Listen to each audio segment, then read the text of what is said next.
नमस्कार बच्चों, मेरा नाम निर्मल कुमार गुप्ता, मेरे साथ हैं सुशीला चौधरी। बच्चों, आज के वीडियो में हम कक्षा 11 की हिंदी विषय की पाठ्य पुस्तक आरोह के काव्यखंड के अध्याय 13 का भाग 1 पढ़ेंगे। कवि का नाम है राम नरेश त्रिपाठी, कविता है पथिक। शुरू करें बच्चों। ये है कवि राम नरेश त्रिपाठी, जिनकी कविता हम यहां पढ़ेंगे। इनका परिचय। त्रिपाठी जी का जन्म सन 1881 ईस्वी में हुआ। जन्म स्थान जौनपुर है, जो उत्तर प्रदेश में है। इनकी मृत्यु सन 1962 ईस्वी में हुई। ये छायावाद पूर्व की खड़ी बोली के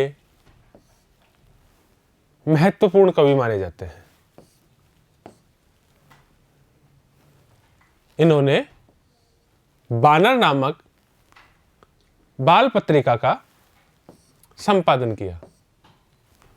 इनकी प्रमुख रचनाएं मिलन, पथिक, स्वप्न, मानसी आदि है। पाठ का सार। बच्चों, प्रस्तुत अंश त्रिपाठी जी की पथिक शीर्षक काव्यखंड से लिया गया है। इस दुनिया के दुखों से विरक्त कवि प्रकृति के सौंदर्य पर मुग्ध होकर वहीं बसना चाहता है। बच्चों, प्रथम काव्यांश की पंक्तियों में कवि कहते हैं कि आकाश में बादलों के समूह को देखकर ऐसा लगता है जैसे आकाश में बादल पंक्तिबद्ध होकर हर क्षण एक नया रंग बिरंगा और निराला वेश धारण कर सूर्य के सामने थिरक रहे हो या नृत्य कर रहे हो। नीचे सुंदर व मनोहारी नीला समंदर, तो ऊपर नीला आकाश है। द्वितीय काव्यांश में कवि कहते हैं कि सागर अर्थात समुद्र जोरदार गर्जना कर रहा है और मलय पर्वत से आने वाली शीतल सुगंधित हवा बह रही है। यह सब देखकर हे प्रिय,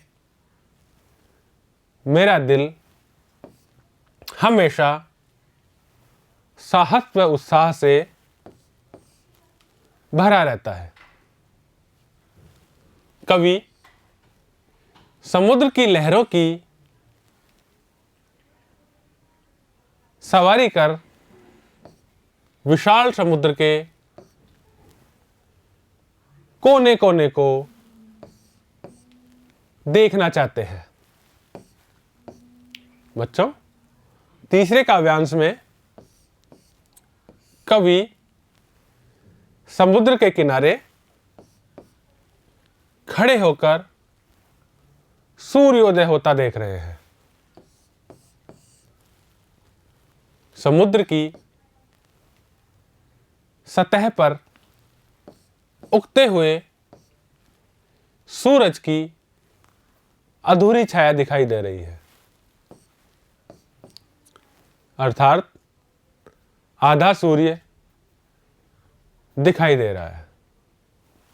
उगते हुए सूरज के इस रूप को देखकर कवि को ऐसा प्रतीत होता है जैसे सूर्य का बिंब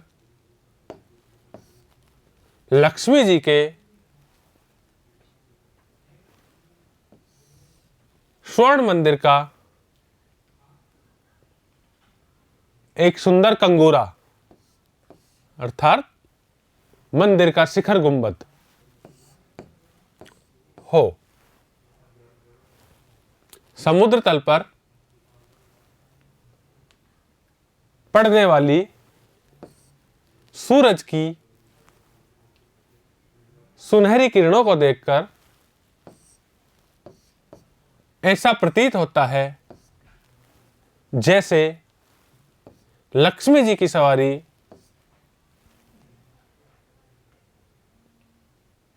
अपनी पुण्य पावन भूमि में लाने के लिए समुद्र ने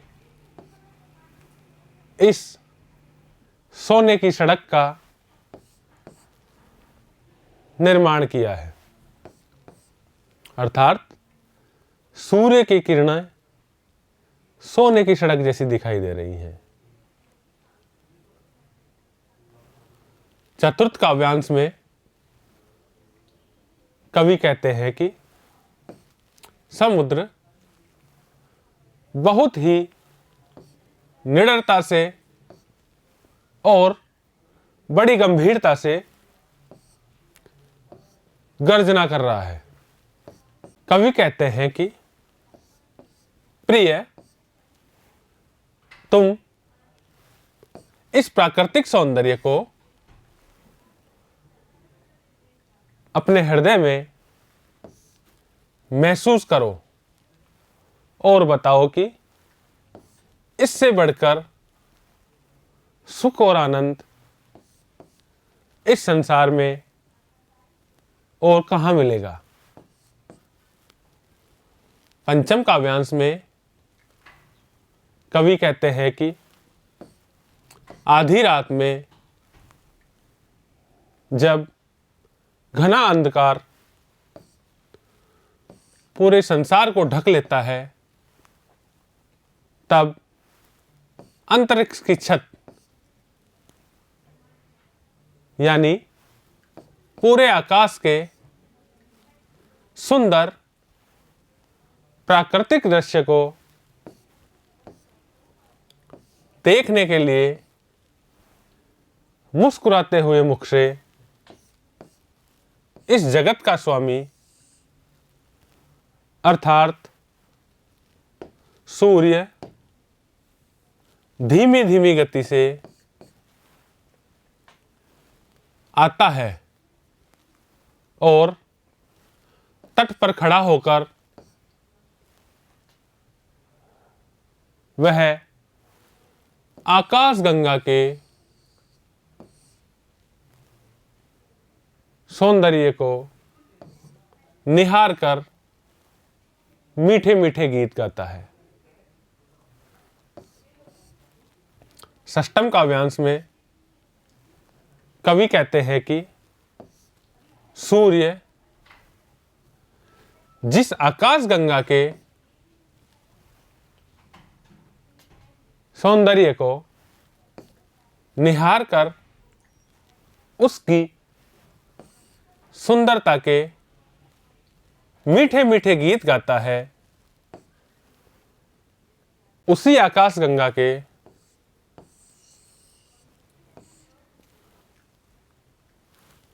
अद्भुत सौंदर्य से मोहित होकर चंद्रमा भी आकाश में हंस देता है। सभी वृक्ष भी तरह तरह के फूल पत्तों से अपने आप को सजा लेते हैं। इस मनमोहक दृश्य को देखकर वो भी चहक उठते हैं। फूलों को देखकर ऐसा लग रहा है मानो वे भी सांस लेते हुए पूरे वातावरण को खुशबू से भर रहे हों। बच्चों, सप्तम काव्यांश में कवि कह रहा है कि प्रकृति के इस अद्भुत सौंदर्य को देखकर मेघ भी अपना धैर्य खोकर वनों, उपवनों, कुंजों में, पहाड़ों, समतल भूमि, कुंजों पर बरसकर अपने मनोभावों को व्यक्त कर रहे हैं। इस मनोहारी रूप को देखकर कवि भाव विभोर हो जाता है तथा उसकी आंखों से आंसू बहने लगते हैं। कवि अपनी प्रिया से इस मधुर कहानी को पढ़कर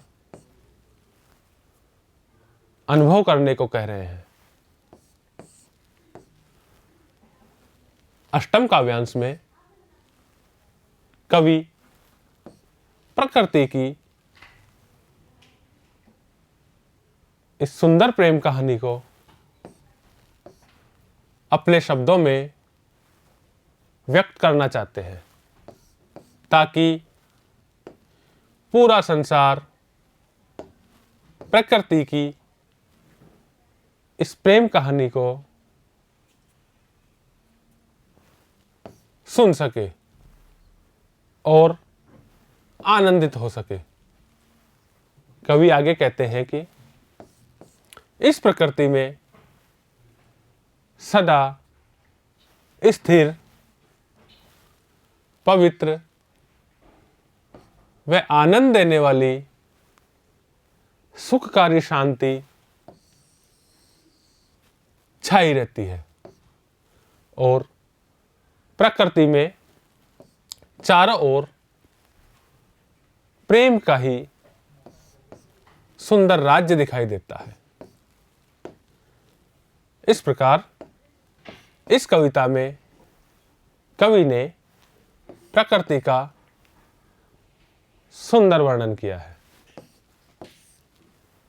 बच्चों, ये था इस कविता का सार। इसे आप वीडियो में बार बार देखें, समझें और याद करें। धन्यवाद।